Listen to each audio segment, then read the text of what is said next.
AFC champions league 2 এর match খেলতে সোমবার গভীর রাতে গোয়ায় পা রেখেছে সৌদি আরবের ক্লাব আল নাসের, প্রতিপক্ষ এফসি গোয়া। কিন্তু এই ম্যাচ খেলতে আসেননি আল নাসেরের সেরা ফুটবলার এবং পর্তুগালের মহাতারকা ক্রিশ্চিয়ানো রোনাল্ডো। কিন্তু কেন, সে নিয়ে মুখ খুললেন আল নাসেরের কোচ জর্জে জেসুস। 22 অক্টোবর ম্যাচটি গোয়াতে অনুষ্ঠিত। এফসি গোয়ার এটি হোম ম্যাচ।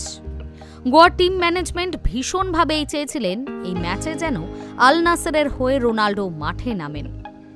গোয়ার তরফে একাধিকবার অনুরোধও করা হয়েছিল আল নাসেরকে, যাতে তাদের গোয়াগামী দলে যেন পর্তুগালের মহাতারকা থাকেন। কিন্তু শত অনুরোধেও সিদ্ধান্ত বদল হয়নি রোনাল্ডোর, যার ফলে ভারতের মাটিতে রোনাল্ডোকে দেখার স্বপ্ন অপূর্ণ থেকে গেল। এই সিদ্ধান্ত নিয়ে আল নাসেরের কোচ জর্জে জেসুসের বক্তব্য, সবাই ক্রিশ্চিয়ানো রোনাল্ডোকে ভালোবাসে, ওর প্রচুর ভক্ত আছে। আমরা সিদ্ধান্ত নিয়েছি যখন সৌদি আরবের বাইরে ম্যাচ থাকবে তখন আমরা ওকে বিশ্রাম দেব। সকলেই ওকে দেখতে চায়, ওর সঙ্গে সাক্ষাৎ করতে চায়, কিন্তু আমরা ঠিক করেছি ওকে রিয়াধে রাখব, যাতে পরের ম্যাচের জন্য প্রস্তুত রাখা যায়।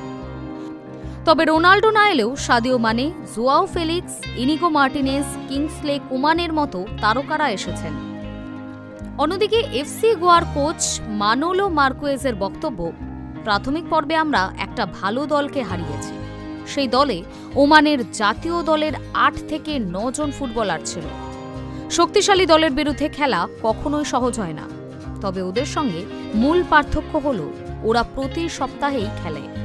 এমনকি ফিফার উইন্ডোর সময়ও ওদের ফুটবলাররা খেলে। কিন্তু আমরা 3 মাসে মাত্র 3টে ম্যাচ খেলেছি। এটাই ভারতীয় ফুটবলের বাস্তবতা।